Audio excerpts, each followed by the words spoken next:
mother and her 10-year-old daughter went on a weekend ski getaway to a mountain resort, only to vanish without a trace. Their belongings were left untouched in their room, but no sign of where they had disappeared to. For months, the entire community searched tirelessly, combing every slope, cabin, and ravine. Yet the pair remained missing. Then, 7 years later, hikers exploring a remote, off-limits part of the mountain made a shocking discovery, evidence that would finally uncover the unsettling truth about what happened that fateful weekend. In the early morning light, long shadows stretched across the snow-dusted backyard of Jakob Leitner's home in Silver Grove. He sat hunched over a weathered wooden table, a cigarette hanging from his lips, and a half-empty beer sweating cold droplets onto a stack of worn papers. These documents told a story of frustration. Police reports stamped with no new leads, unpaid bills, and sympathy cards whose kind words had long since lost their comfort. Mount Silver Fir towered in the distance, its peak veiled in morning mist. Jakob lifted his cigarette hand, pointing at the mountain with a bitter glare. 3 generations, he muttered, his voice thick from the morning's drinking. My grandfather, my father, and me. We devoted ourselves to this mountain, and this is how it repays us. Taking a long drink from his bottle, he added, You swallowed them whole, didn't you? My Annalise, my little Lena, as if they never existed. His bloodshot eyes traced the familiar ridges of the mountain. The same mountain the Leitner family had built their lives around.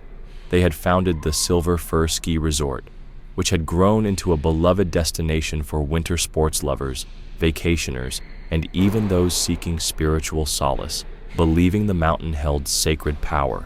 The resort was their legacy, their security, their future. Jakob's mind drifted back to happier days, walking the resort grounds hand in hand with 10-year-old Lena, explaining how the ski lifts worked, showing her the ledgers, teaching her to read weather patterns that could make or break a season. One day, this will all be yours, he'd told her. She'd look up at him, her bright blue eyes shining, so much like her mother's. But that was 7 years ago, before the weekend that shattered everything.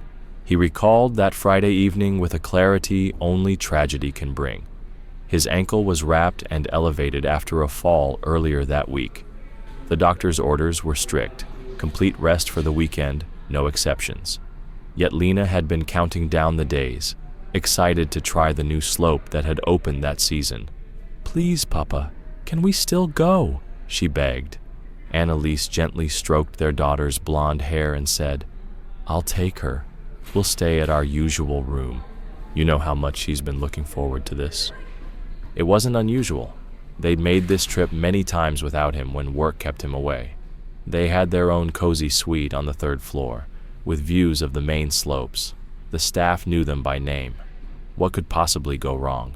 Saturday evening, photos arrived on Jakob's phone. Annalise and Lena, smiling in their ski gear, the majestic mountain behind them.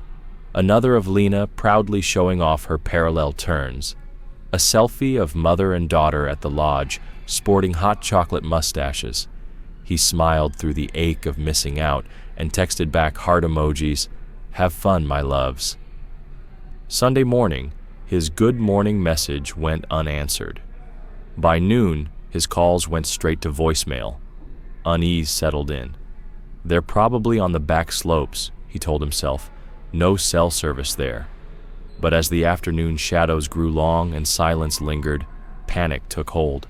His first call to the resort reception was at 3:47 p.m. He remembered the exact time, willing the clock to rewind. Can you check room 306? My wife and daughter should be there. 20 minutes later, the call came back. The room was empty. Their belongings were untouched, but no one had seen them since the previous evening. What followed was a blur. Emergency calls, resort security teams searching, local police arriving. By Monday, a full-scale search was underway. Rescue teams, helicopters, and volunteers scouring every trail and off-piste area. Days turned into weeks. The community rallied, organizing search parties that ventured deeper into the wilderness, checking every cabin, ravine, and shelter. Police chased leads that led nowhere, even uncovering illegal cabins built by squatters and survivalists hidden in the forest. But there was no sign of Annalise and Lena. In the first year, Jakob held on to hope. They might be injured somewhere, waiting for help. The second year, he bargained with fate. Even if Annalise was gone, maybe Lena had survived. By the third year, all he wanted was closure, to find something, anything, to bring peace. Now, 7 years later, the search has faded into a yearly remembrance on the anniversary of their disappearance. Jakob still hikes the mountain occasionally, sometimes alone, sometimes with the few volunteers who remember, but he no longer runs the resort that was once his life's work. He couldn't stand to walk those empty halls or look out over the slopes, pretending everything was normal when his whole world had fallen apart. The cigarette burned between his fingers, snapping him out of his thoughts. He cursed as it slipped from his hand, then noticed his beer had spilled across his shirt while he had dozed off. The shrill ring of the kitchen phone made him groan, pain pounding in his head from the morning's drinking. He stumbled inside and answered on the fifth ring. "Leitner here." "Mr. Leitner, this is Detective Harrison with the FBI," came a clear, professional voice. "I need you to come to Mount Silverfir immediately." Jakob's heart skipped a beat. What happened? "We've found evidence connected to your wife and daughter's disappearance. A helicopter is waiting for you at Silverfeld Airstrip. We need you at Raven's Shelf to identify some items." Raven's Shelf? That's a restricted area. What kind of evidence? "I'd prefer to discuss it in person, sir. The helicopter will be ready." The line went dead. For a moment, Jakob stood frozen. Then, with sudden urgency, he tore off his beer-stained shirt, layered on thermals, and pulled on his heavy winter coat. His hands trembled as he laced his boots. After 7 long years, could this finally be the breakthrough they'd been waiting for? The 20-minute drive to Silverfeld Airstrip felt endless. An officer met him at the gate, leading him to the waiting helicopter with rotors already spinning. Jakob climbed aboard, fumbling to secure his harness and sliding ear protection over his head as the aircraft lifted off. They soared over familiar terrain made strange by the height. He watched the resort shrink below, tiny, like a child's model, before they curved toward a part of the mountain he had rarely seen. Raven's Shelf was off limits to regular skiers, too dangerous with sudden cliffs and unstable snow. The helicopter landed in a small clearing where trees thinned. FBI agents and local police had set up a perimeter, their breaths misting in the cold air. Jakob ducked under the still spinning rotors and spotted familiar faces among the search team. "Mr. Leitner," a young man waved. Jakob recognized him, Thomas, one of the resort's ski instructors. 3 other resort employees stood with him, all looking somber. "What are you doing here?" Jakob asked. Thomas shifted uneasily. "We were doing avalanche training, checking snow stability in restricted zones for advanced certification, when I noticed something red poking out from beneath rocks and fallen branches." Detective Harrison approached, holding an evidence bag. Through the clear plastic, Jakob saw a small red hoodie, child-sized. His knees nearly gave way. "Is this your daughter's?" the detective asked gently. Jakob took the bag with trembling hands.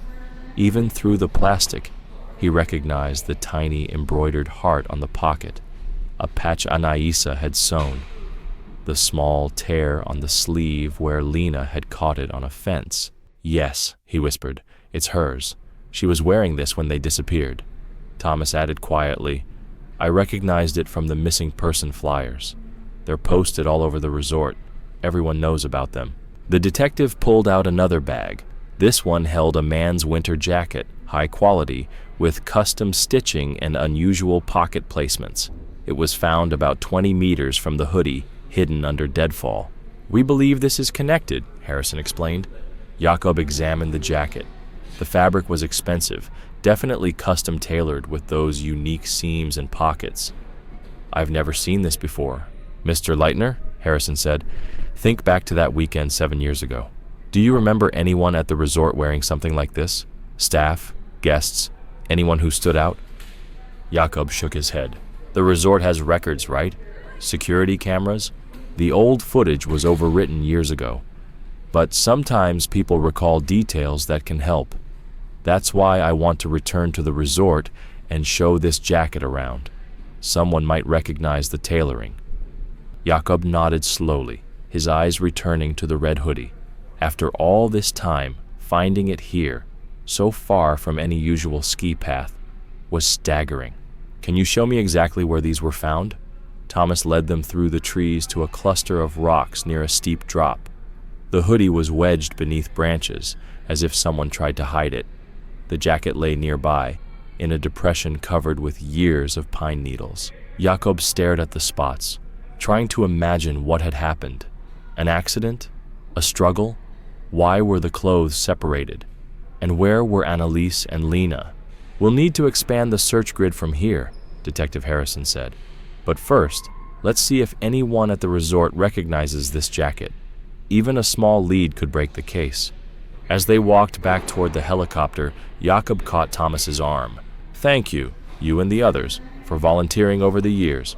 I know it's been hard, having the owner's family vanish like that. Thomas looked uncomfortable. We all loved Lena, Mr. Leitner. She was like the resort's little mascot, and your wife was always so kind. We never stopped hoping. The helicopters lifted off, carrying them down the mountain toward answers Jakob both yearned for and feared. As the resort came into view, he gripped the evidence bag containing Lena's hoodie, a fragile, tangible link to his daughter. After 7 long years of silence, the helicopter finally touched down on the helipad of the Silver Fir Ski Resort.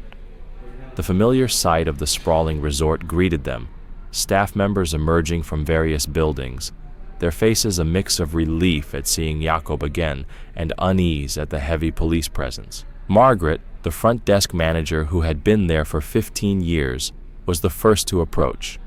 Mr. Leitner, it's so good to see you back. Her smile faltered when she noticed the FBI agents nearby. Is everything all right? Gather everyone in the conference hall, Jakob instructed. All staff, including contracted instructors. It's important.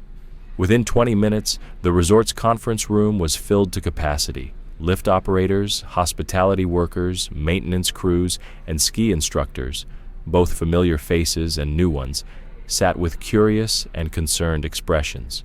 Jakob stood at the front, feeling the weight of their attention heavy on his shoulders. Detective Harrison stepped forward, holding up the evidence bag containing the custom jacket. We're especially interested if anyone recognizes this jacket or recalls seeing someone wearing something similar 7 years ago. I know it's been a long time, but any detail could help.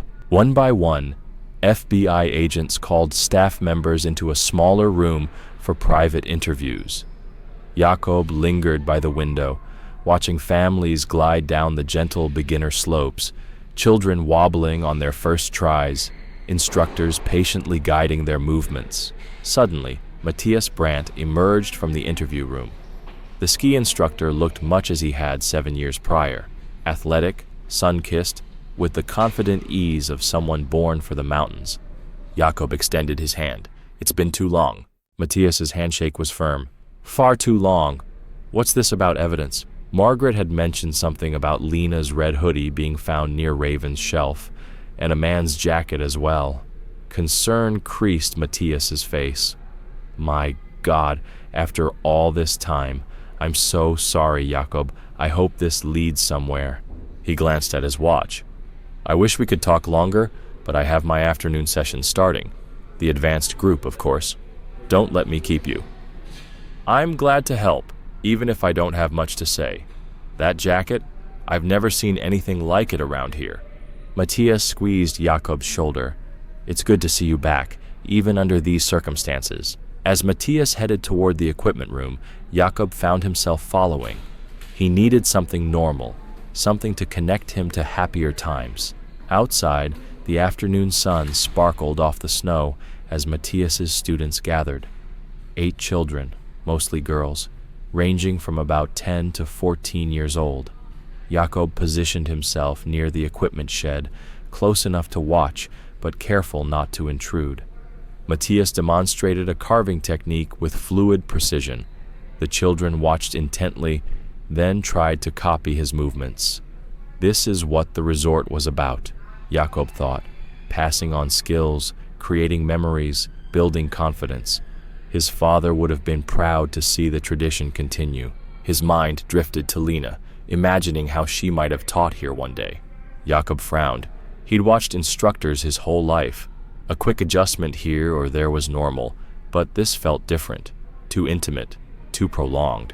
The lesson went on, but now Jakob couldn't unsee it. Matthias's attention was mostly on the female students. His physical corrections were far more frequent and lengthy with them than with the two boys in the group. As the session ended and the children headed indoors, Matthias high-fived each one. Great work today. Hot chocolate waiting in the lodge. A dark-haired girl, older than the rest, lingered behind. Mr. Brandt, I need to use the restroom. I'll walk you, Matthias offered immediately. Don't we have a policy about that? Jakob stepped forward. Female staff accompany female students. Matthias looked surprised. Oh, Jakob, I didn't see you there. Jacob replied, You look old enough to find your way. The restrooms are just inside the main entrance. The girl shrugged and headed off alone. Matthias's jaw tightened just slightly. Just trying to be helpful, he said. Some parents appreciate the extra supervision. Of course, Jakob answered, keeping his tone neutral. Safety first. Detective Harrison approached, having noticed the brief exchange, but apparently treating it as routine resort business. Mr. Leitner, we've completed the initial interviews. We're heading back to analyze the responses and run database checks on that jacket. I'll update you tomorrow. Thank you, Detective. As the FBI agents prepared to leave, Jakob searched for Matthias to smooth over any awkwardness from their encounter, but the instructor had vanished, leaving only ski tracks in the snow and an uneasy feeling in Jakob's gut he couldn't shake. After the police vehicles disappeared down the mountain road, Jakob stood alone in the resort lobby. The familiar scent of pine and the warmth of the crackling fireplace surrounded him. The warmth of the fireplace, the distant clatter of skis being put away. It all felt like stepping back in time. Jakob climbed the stairs to the third floor, his footsteps echoing down the empty hallway. At room 306, his hand trembled as he inserted the key. The door creaked open to reveal a time capsule, everything exactly as he had left it 7 years ago. Jakob moved to the bookshelf and pulled down a thick photo album, its leather cover worn from years of handling. He sank heavily onto the couch and opened it, instantly transported to happier days. The first pages showed the resort's early years, his young, proud parents standing by the modest original lodge against the majestic mountains, then his childhood memories, learning to ski before he could even walk properly, his wedding to Annalise in the resort chapel, Lena's birth, her first time on tiny skis, and countless gap-toothed grins at birthday parties held in the lodge. Turning the pages, he stopped at a photo of Lena around 8 years old, standing with a group of children in ski school. Kneeling beside them was Matthias, his arm gently draped around Lena's shoulders. Jakob's breath caught as he noticed the jacket Matthias wore, navy with distinctive white panels, unusual pocket placements, and those same unique seam lines. He fumbled for his digital camera and clicked through the photos he'd taken that morning of the evidence. Holding the camera's small screen next to the album, the fabric patterns matched perfectly, the custom stitching unmistakable. The only difference was the weathering the jacket had endured over the years. Jakob closed the album and headed downstairs to the front desk. Margaret looked up from her computer. Mr. Leitner, is everything all right? I need to see Matthias Brandt's teaching roster. Current, and if you have them, from 7 years ago as well. Margaret's fingers flew over the keyboard. Of course, let me print those for you. The dot matrix printer whirred to life, slowly producing the documents. Under the desk lamp, Jakob studied the papers. The pattern was clear. In Matthias's current classes, roughly 80% of the students were female. Looking back at the historical records, Margaret confirmed the ratio had been similar for years. Just curious, Jakob said cautiously. Do parents specifically request Matthias, or is it just coincidence that he has so many girls in his classes? Margaret thought for a moment. Now that you mention it, he does seem popular with the mothers. They say he's especially good with shy children, particularly girls, and builds their confidence. Those words sent another wave of discomfort through Jakob. He thought of Lena, how nervous she had been about skiing the advanced slopes, and how Matthias had always been so encouraging. May I use your phone? Jakob asked. Of course. He dialed Matthias's number from memory, some numbers you never forget. The phone rang 3 times before the familiar voice answered. Matthias, it's Jakob. Listen, I was thinking, it's been far too long since we really talked. How about dinner tonight? My treat. There was a pause. Tonight? That's rather sudden. I'm sorry. I wanted to ask earlier, but you'd already left. It's just being back here, all these memories. I could use the company of an old friend. I understand, Matthias's tone softened. I have classes at other resorts tomorrow, so I can't stay out late, but dinner would be nice. Perfect. I'll pick you up around 6. We could go to that little diner in Bullerton. Is Miner's Rest still open? Yep, still there. 6 works. See you then. As Jakob hung up, Margaret cleared her throat. Mr. Leitner, I hate to bother you, but we have a problem in the old storage room. The hot water tanks have been leaking. Jakob sighed, back to being a property owner. Show me. He gathered his belongings, the photo album and rosters, and followed Margaret down the narrow stairs to the basement storage room. The moment she opened the door, a wave of warm, moist air greeted them, carrying the smell of age and mildew despite the cold outside. Sorry about the odor, Margaret said, flicking on the flickering fluorescent light. The leak's been making everything damp. The storage room was exactly as Jakob remembered, cramped, cluttered, and poorly organized. Decades of resort history filled the space. Ski equipment from various eras lined the walls, old promotional banners rolled in corners, and precariously stacked boxes of unknown contents sat on metal shelves. Margaret led him to the far corner, where the rusted hot water tank squatted like an old toad. A steady drip echoed in the room, water pooling in a bucket below. The concrete floor showed extensive staining from mineral deposits, spreading outward from the tank's base. It's been like this for about 3 weeks, Margaret explained nervously. It's not dangerous. We had it inspected, but it's driving up utility bills. We have to empty this bucket twice a day, and the humidity isn't good for all this stored equipment. She pointed to a clipboard hanging on the wall, covered in timestamps and initials. The worst part is guests complaining that the hot water runs out faster now, especially during peak shower times.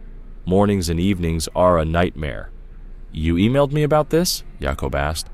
Margaret nodded. Several times over the past weeks, budget approvals, plumber quotes. Jakob's mind flashed to the pile of unopened mail on his kitchen table, the bills he'd ignored, the phone calls he'd let go to voicemail. He'd been drowning in grief, letting everything slip. Call Hendrickson's Plumbing first thing tomorrow, he said firmly. Tell them to replace the whole unit if necessary. If they can't fix it properly, get quotes from that company in Silver Grove Eve. What's it called? Mountain Mechanical? Jakob asked. Yes, sir, I'll handle it, Margaret replied, making notes. Jakob surveyed the rest of the storage room. His grandfather would have been appalled at its state. The old man ran a tight ship, everything in its place. We should organize all this properly when the weather warms up, Jakob said. Maybe have a thorough clear out of what we don't need. That would be wonderful, Margaret agreed. Some of this stuff has been here since before I started. In the corner opposite the water tank, Jakob noticed a large shape covered by a blue tarp, moisture beading on its surface. What's under there? That's Mr. Brandt's equipment, old gear he's replaced over the years but keeps as spares. Jakob pulled back the tarp, revealing a collection of ski poles, several snowboards, boots, and miscellaneous equipment. Despite being older models, everything appeared well maintained, certainly good enough for rental use. Seems wasteful to keep these hidden down here, Jakob murmured, examining a pair of ski poles. These could generate rental income. As he shifted items around to check their condition, something caught his eye on one of the snowboard boots. Right where the ankle would flex, there was a small dark circle that looked almost like a button. He lifted the boot into better light and crouched to inspect it closely. His fingers traced the edges of what was clearly an implanted device. Working carefully, he managed to pry it loose. In his palm lay a miniature camera, circular, no bigger than a large button. The craftsmanship was clearly custom, with no manufacturer's marks. Hand-soldered connections were visible through the clear resin casing. "This isn't something you buy off the shelf," Jakob muttered. "Margaret, have you ever seen anything like this?" She leaned in, squinting. "Is that a camera in a boot?" "That's what it looks like." Jakob found a tiny power button on the side and pressed it. Nothing. The battery was long dead, but inside was a small compartment with an SD card. "Why would anyone put a camera in a boot?" Margaret asked. "Skiers usually wear helmet cameras to capture scenery, not something like this. It makes no sense." Jakob pocketed the device in the memory card, his mind racing. The placement was deliberate. It would point upward from the boot, recording whatever was above. He grabbed the boot. This is definitely something to ask Matthias about tonight. They returned to the front desk, Jakob's thoughts churning. Standing in the lobby, taking in the familiar views, a pang of guilt struck him. This resort was his heritage, built by his grandfather's hands, expanded by his father's vision. He'd let it coast for 7 years, hidden in his grief, while loyal employees like Margaret kept it afloat. "I should be here more," he said quietly. "This place deserves better than an absentee owner." Margaret's smile was warm. "We understand, Mr. Leitner. Everyone understands." He glanced at the antique clock above the fireplace. 3:30 p.m. Plenty of time before picking up Matthias. "I'm heading to Bullerton," he announced. "Want to see how the old town's changed. Call if you need anything." Jakob walked to his car, placing the snowboard boot carefully in the back seat. As he drove away from the resort, the strange camera weighed heavy in his pocket, a small mystery layered onto the much larger one that had consumed 7 years of his life. The drive to Bullerton took Jakob along winding mountain roads he'd traveled countless times before. The town appeared suddenly around a bend, nestled in a valley like a collection of toys scattered by a child. He slowed entering Main Street, taking in familiar sights. Not much had changed in 7 years. Murphy's Hardware still anchored the corner of Main and 3rd, its faded sign promising everything for mountain life. The diner where he and Annalise used to grab breakfast after early morning ski runs still advertised its famous pancakes. The Miners' Rest Tavern squatted between the post office and a real estate office, its heavy wooden door and small windows giving it a cave-like appearance. Jakob parked and sat for a moment, memories flooding back. This was where he'd taken Annalise on their 3rd date, where they'd celebrated when she told him she was pregnant, where Matthias had thrown him a surprise party for his 30th birthday. Inside, time felt frozen. The same pressed tin ceiling, the same scarred wooden bar, the same neon beer signs casting colored shadows. Even the smell was unchanged. Hops, aged wood, and something indefinably mountain town. "What'll it be?" The bartender was new, a young man with a carefully waxed mustache. "Moose drool," Jakob said, naming the local brew as the draft was pulled. Settling onto a bar stool, Jakob tried to organize his thoughts. The morning felt like a lifetime ago. The helicopter ride, finding Lena's hoodie, the blood-stained jacket that matched the photo, Matthias's behavior with that student, those lingering touches. The beer arrived, foam perfect. Jakob took a long pull, forcing himself to think clearly. Maybe he was seeing patterns where none existed, letting grief and desperation color his perceptions. Matthias had been his friend for 15 years. They'd vacationed together. That trip to the Oregon coast where Matthias spent hours patiently teaching Lena to swim, helping her face her fear of putting her face underwater. If Matthias had been inappropriate with students, surely parents would have complained. The resort would have heard. Margaret would have said something.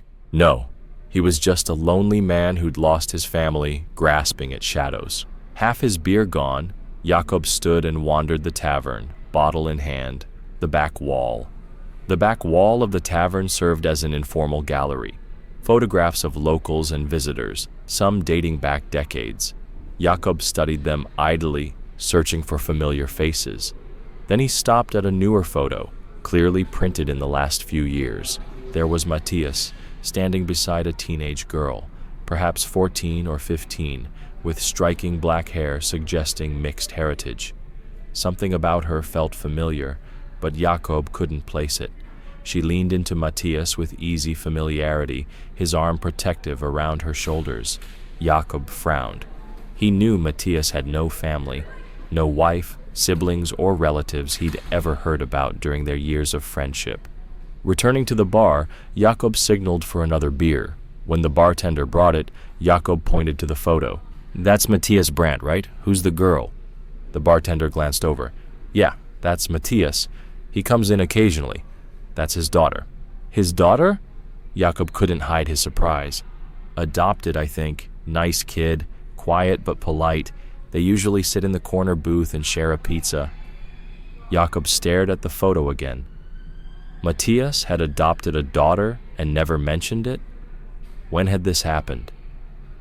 Questions flooded his mind, but he pushed them aside. Maybe it was recent. Maybe Matthias wanted to keep his private life private, especially after everything with the Leitner family. He checked his watch. 4:15 p.m., still early. On impulse, Jakob pulled out his phone and dialed Matthias. "Hey, it's me again. Listen, I'm already in town at the Miner's Rest, having a beer and killing time. If you're free, we could meet here now. Have that ketchup drink instead of dinner." There was a pause. Matthias's voice sounded strained.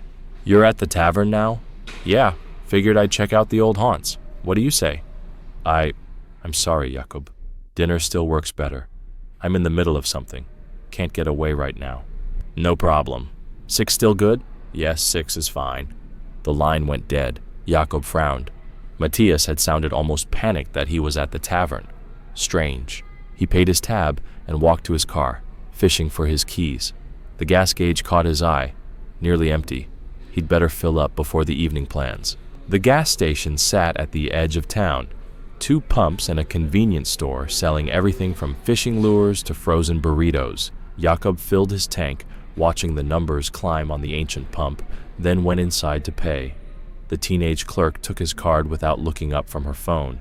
As Jakob stepped outside, movement caught his eye. 2 men on motorcycles had pulled up beside a sedan parked next to his car.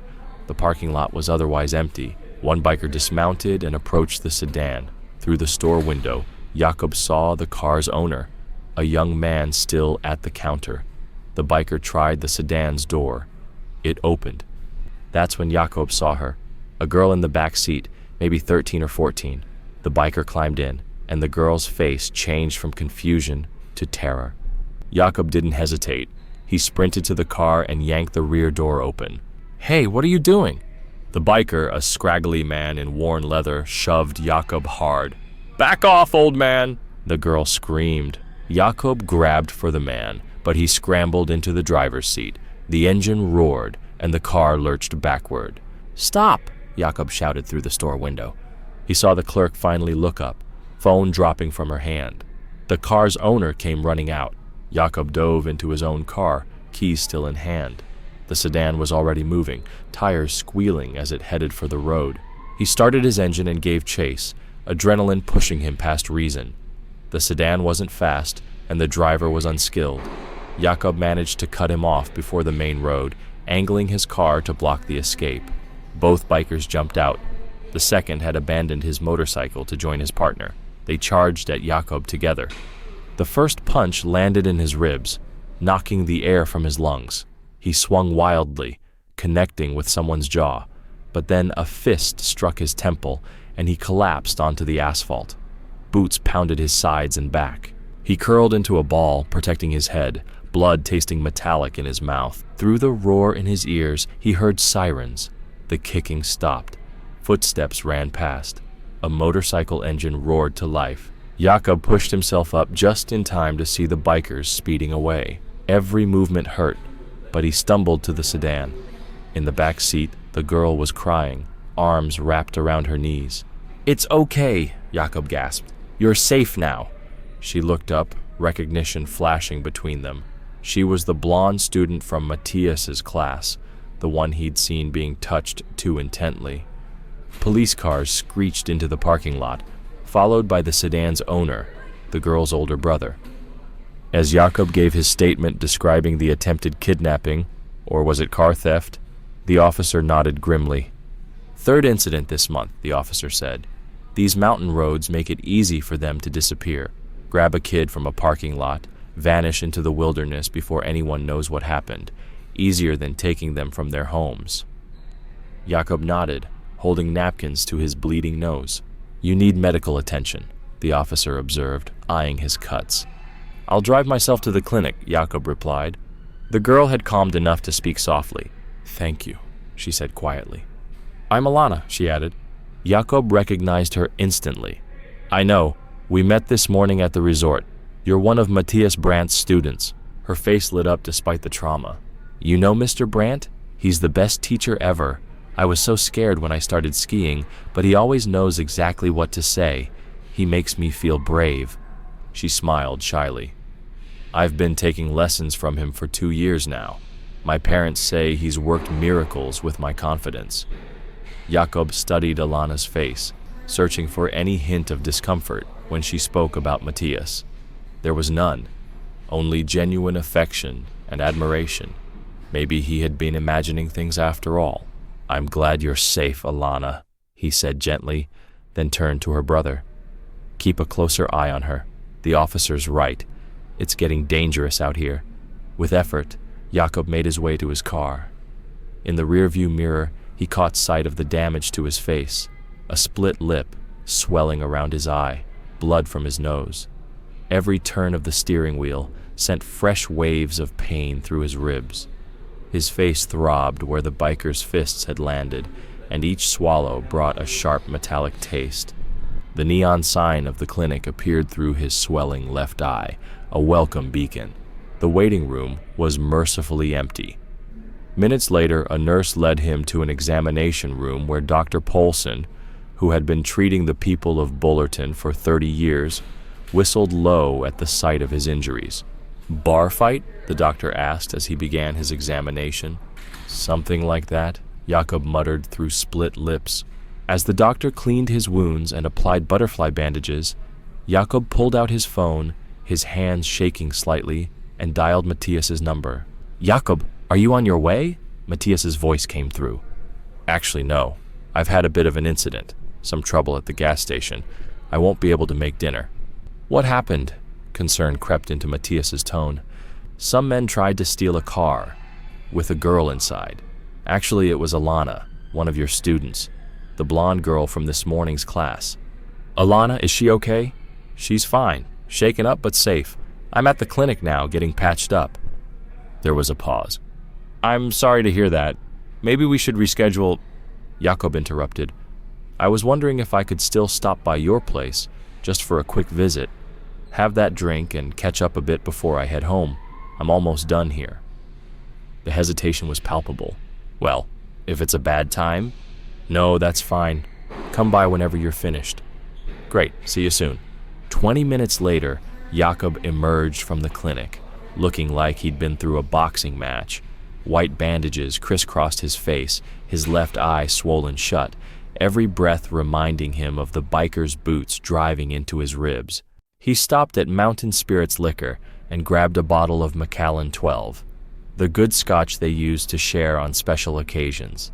If he was going to have this conversation with Matthias, he'd need some liquid courage. Matthias's house was a modest 2-story on a quiet street near the town's edge, white siding, green shutters. Jakob had been there countless times, but tonight something felt different. All the curtains were drawn tight, unusual for Matthias, who always complained about needing natural light. Jakob knocked, waited, then raised his hand again, just as locks clicked and the door opened. "Jesus, Jakob," Matthias said, eyes widening at the bandages. "You look terrible." "Sorry about the wait," Jakob joked, wincing as it pulled at his split lip. Matthias laughed quickly. "What? Are you my mother?" Their laughter was a little forced but genuine. "Hey, I've been living the bachelor life for 7 years," Jakob continued. "My place is a disaster zone. No judgment here." Matthias stepped aside to let him in. The house was immaculate, almost obsessively so. Every surface gleamed, not a thing out of place. It smelled of pine cleaner and something artificial, air freshener maybe. "Let's sit out back," Matthias suggested, leading Jakob through the spotless kitchen to the rear deck. They settled into patio chairs, the cool evening air brushing against Jakob's battered face. Jakob produced the scotch with a flourish. "Figured we deserved the good stuff." Matthias fetched glasses while Jakob scanned the backyard, meticulously maintained, the grass trimmed as if with scissors. "So, tell me what happened," Matthias said, pouring generous measures. Jakob recounted the gas station incident, downplaying his injuries. They sipped their scotch. The familiar burn was a comfort. The conversation gradually shifted to safer ground, the resort. "I had no idea you'd been helping out there," Jakob said. "Margaret never mentioned it." Matthias shrugged. "The last 3 years have been chaotic. Staff needed guidance, someone to make decisions. I just stepped in where I could." "You shouldn't have had to stop," Jakob said. Matthias raised a hand. "What you went through, Jakob, I can't imagine. The resort was the least of your worries. I was happy to help.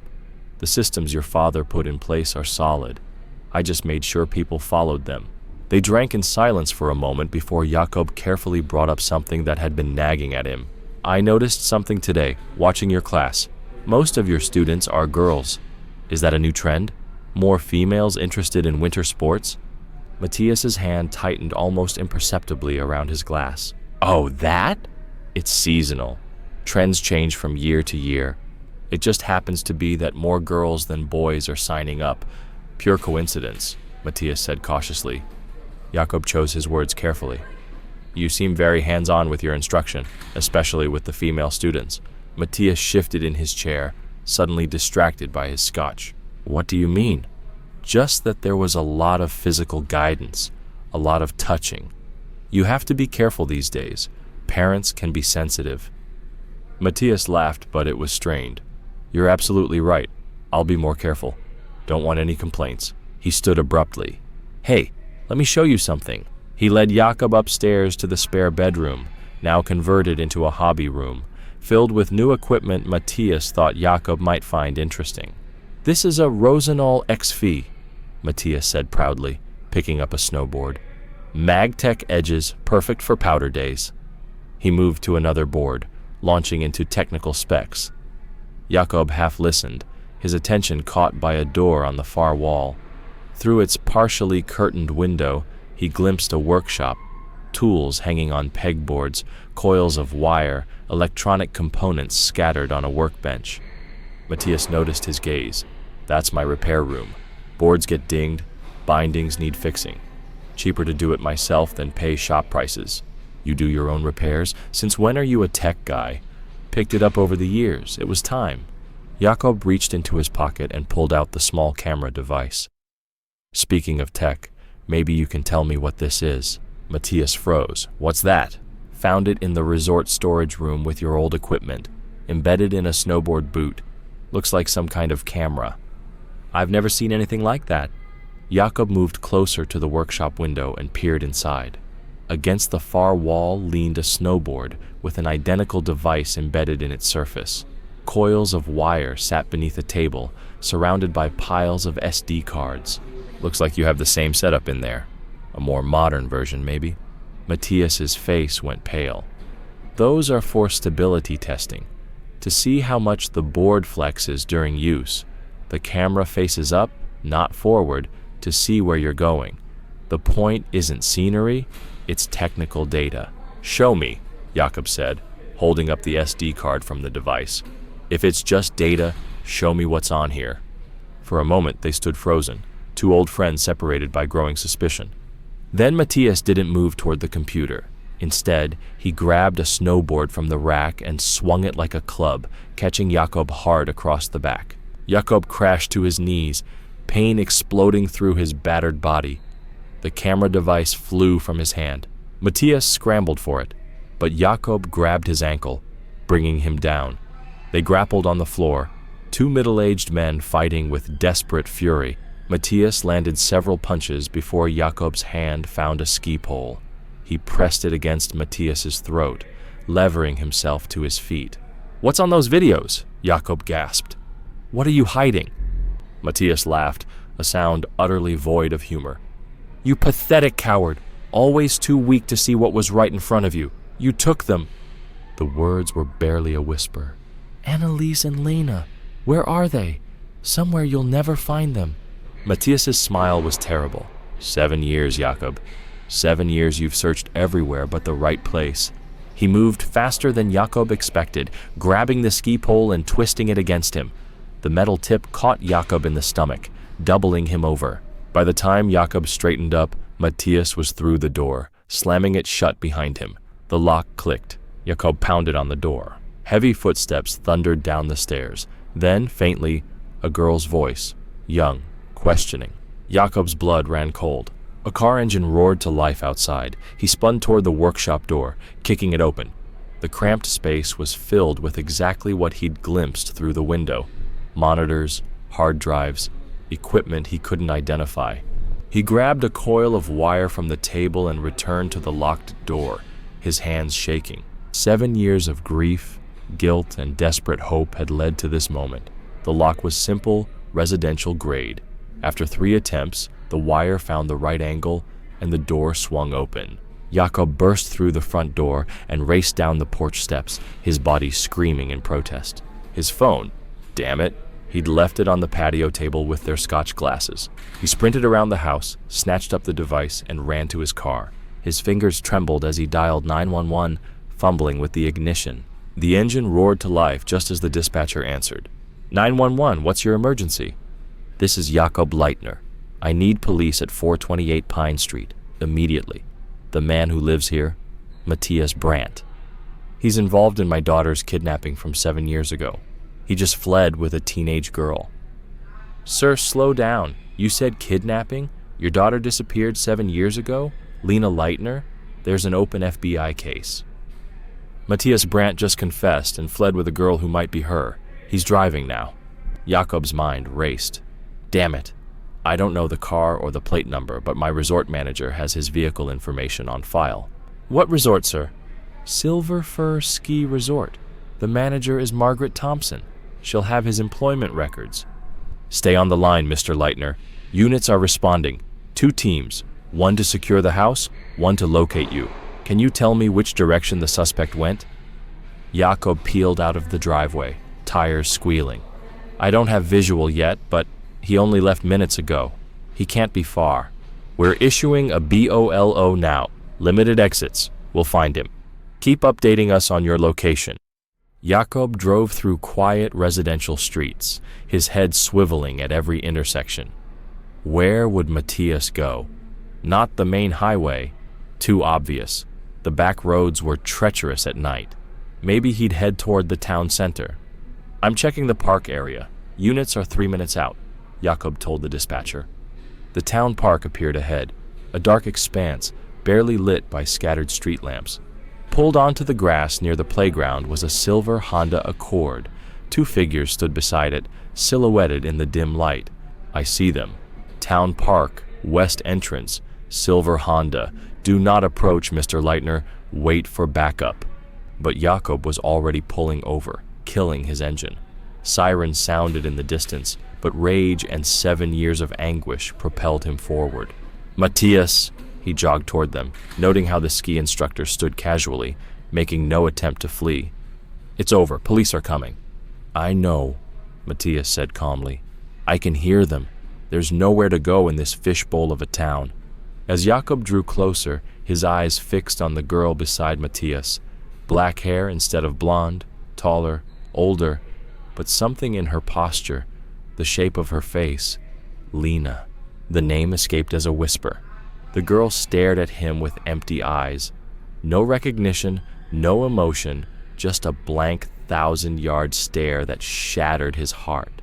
"What did you do to her? Did you drug her?" Jakob demanded. Matthias laughed. "I never needed to. Lena chose me. Jakob loves me, of her own free will." He turned to the girl. "Tell him, sweetheart. Tell the man how you feel." Lena remained silent, her gaze unfocused. "She doesn't even recognize me." Jakob stepped forward, fists clenched. "Because she doesn't want to." Matthias spread his arms wide. "But I'll give you a chance, old friend. The police are coming. We both know that. Here's my offer. You and me, mano a mano. If you win, I'll surrender peacefully and tell them everything. But if I win, you'll have proven what I've told Lena all these years, that you're too weak to protect anyone." "That's insane. Win or lose, you're going to prison, aren't you?" Matthias smiled coldly. "Or Lena will tell them how she came with me willingly, how you abandoned her." "I never did." Both men turned as Lena spoke, her voice flat and emotionless. "Lena, sweetheart, you don't do it," Jakob pleaded, meeting her eyes for the first time. "Prove who's stronger." Jakob's mind reeled. What had Matthias told her? What twisted story had he fed her for 7 years? But looking at his daughter's face, seeing the challenge mixed with something else, hope, fear, Jakob knew he had no choice. They circled each other on the damp grass, two middle-aged men about to settle 7 years of deception with their fists. Matthias moved first, a boxer's jab that caught Jakob's already swollen eye. Pain exploded through his skull, but he pushed on, tackling Matthias around the waist. They went down hard, rolling on the ground. Matthias was in better shape, his moves precise, while Jakob's were desperate. A knee to the ribs drove the air from Jakob's lungs. Hands found his throat, squeezing. Sirens grew louder, red and blue lights painting the trees at the park's edge. "You were always weak," Matthias hissed. "That's why I took them. You didn't deserve them." Jakob's hand found a rock in the grass. Without thinking, he brought it up, ready to smash it into Matthias's temple. But as he drew back his arm, he caught sight of Lena watching. Her face was no longer blank. There was fear, uncertainty. If he crushed Matthias's skull, what would that make him? Just another violent man in his daughter's life. Another trauma for her to carry. With superhuman effort, Jakob dropped the rock. Instead, he bucked his hips, using his last strength to reverse their positions. Now on top, his fists rained down on Matthias's face. "Mr. Leitner, that's enough." Police officers surrounded them, pulling Jakob off. He didn't resist, collapsing onto the grass as they cuffed Matthias. The ski instructor laughed even as blood ran from his nose. "See, Lena? He's no different than me. Just another angry man who solves problems with fists." "Shut up." An officer hauled Matthias to his feet. "You have the right to remain silent." Jakob struggled to stand, eyes finding Lena. She stood frozen, arms wrapped around herself. A female officer approached carefully. "Honey, I'm Officer Chen. Are you hurt?" Lena didn't respond. Jakob limped closer, moving slowly, hands raised in peace. "Lena, it's me. It's Papa. Do you remember me at all?" For a moment, nothing. Then her face. "You weren't there. You were supposed to protect us. And you weren't there." "I know. I'm so sorry." Alana's voice cracked as years of buried trauma poured out. Mom slipped on the ice. She fell, hit her head. There was so much blood. "Matthias found us," she said. "He said he'd help. But Mom." She didn't wake up. "And he told me it was your fault, that you didn't care enough to come with us." Jakob's knees nearly buckled. Annalise had fallen. "Lena, I wanted to be there. My ankle. He protected me." Her voice rose hysterically. "When you couldn't, he kept me safe. He promised to take care of me. He always kept his promises. You didn't even look for us in the right places." "I looked everywhere. For 7 years I never stopped." "Lies," Matthias told me. "You wanted to get rid of us. We were holding you back from your freedom." "That's not true. Everything I did was for you and your mother, and Matthias." Jakob forced himself to stay calm. "The police found his jacket near your red hoodie. There was blood on it, Lena. They're testing it now, but I think he might have hurt your mother." Confusion flickered across Lena's face. My hoodie? The red one you wore that day? We found it on the mountain. No, she shook her head violently. He said when I was ready to let go of my old life, I should give it to him as a symbol. He said we could be family, and more, that no one could separate us if we were both. The implication hit Jakob like a physical blow. He saw the same realization dawn on the officers' faces. Oh, sweetheart, Officer Chen said gently. We need to get you checked out. The ambulance is here. Paramedics approached with a gurney. Lena looked lost, 17 years old, but with the confused vulnerability of the 10-year-old she had been when taken. Matthias said he loved me, she whispered. He taught me things, let me dye my hair so I'd look different when we went out. People thought I was his daughter, just his daughter. Jakob wanted to scream, raged to find Matthias in the police car and tear him apart. Instead, he kept his voice steady. What he did was wrong, Lena. None of it was your fault. I liked him, she said, and the words felt like knives. He was kind to me, gentle. He made me feel special. I know this is confusing, Officer Chen said softly, but we need to take you to the hospital now, okay? Make sure you're not hurt. As the paramedics helped Lena onto the gurney, she looked back at Jakob. I don't know what's real anymore. I'm real, Jakob said, and I never stopped loving you or looking for you, not for one day. A detective approached Jakob as they loaded Lena into the ambulance. Mr. Leitner, your daughter has been through severe psychological manipulation and grooming. It's going to take time, months, maybe years of therapy. Don't push too hard, too fast. Trauma like this comes in layers. Will she be okay with proper help? Yes, we have forensic psychologists specializing in cases like this. Right now, the important thing is to meet her where she is, not where we want her to be. Jakob nodded numbly. In the distance, he saw Matthias in the back of a police cruiser, his face bloody but wearing that same terrible smile. Are you riding with her? A paramedic asked. I'll follow in my car, Jakob said, understanding that Lena needed space. She's not ready to be close to me yet. As the ambulance pulled away, lights flashing but sirens silent, Jakob stood alone in the park. Here his daughter had chosen her captor over her father. 7 years of searching had led to this moment, a reunion that felt more like another loss. But she was alive. Confused, manipulated, but alive. And for now, that had to be enough. He's already in custody. But we're moving fast, sir. Officer Williams is en route. Jakob waited until the uniformed officer arrived and took position outside Lena's hospital room.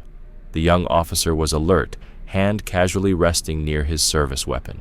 No one gets near her without hospital authorization, Jakob instructed. Understood, sir. She's safe. The drive to the police station passed in a blur.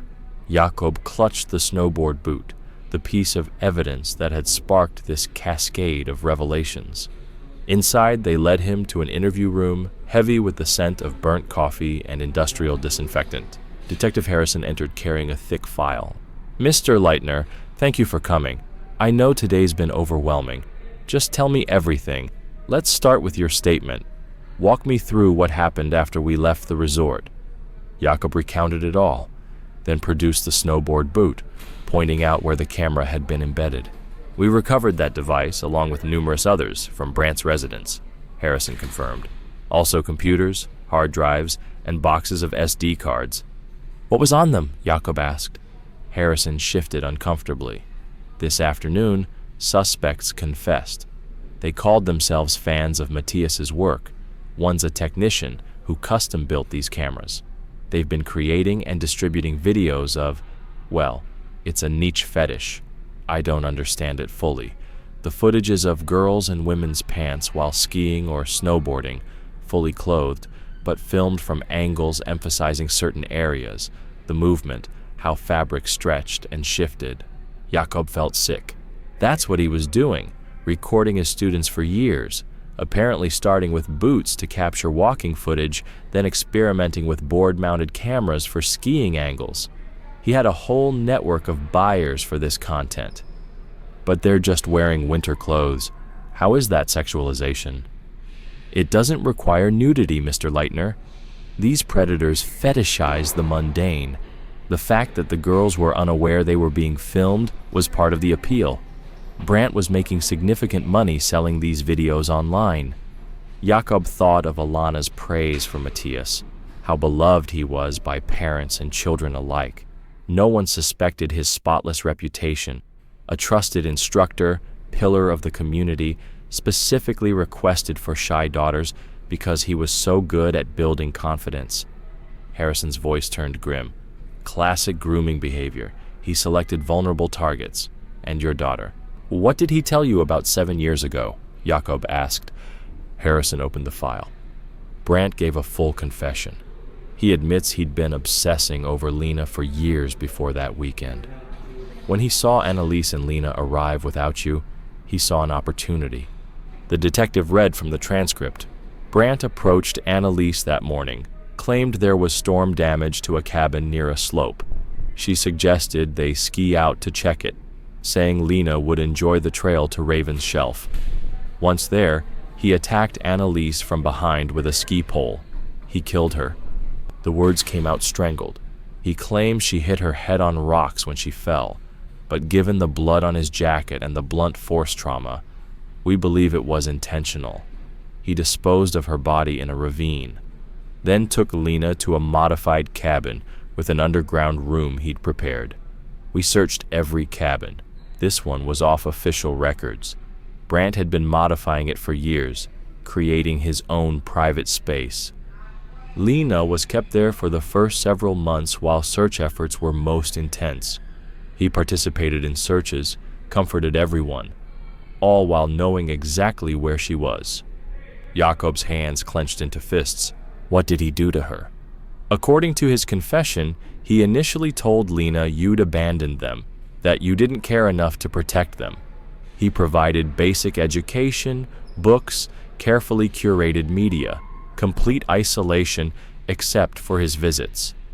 Classic conditioning techniques. He became her only source of comfort, information, human contact.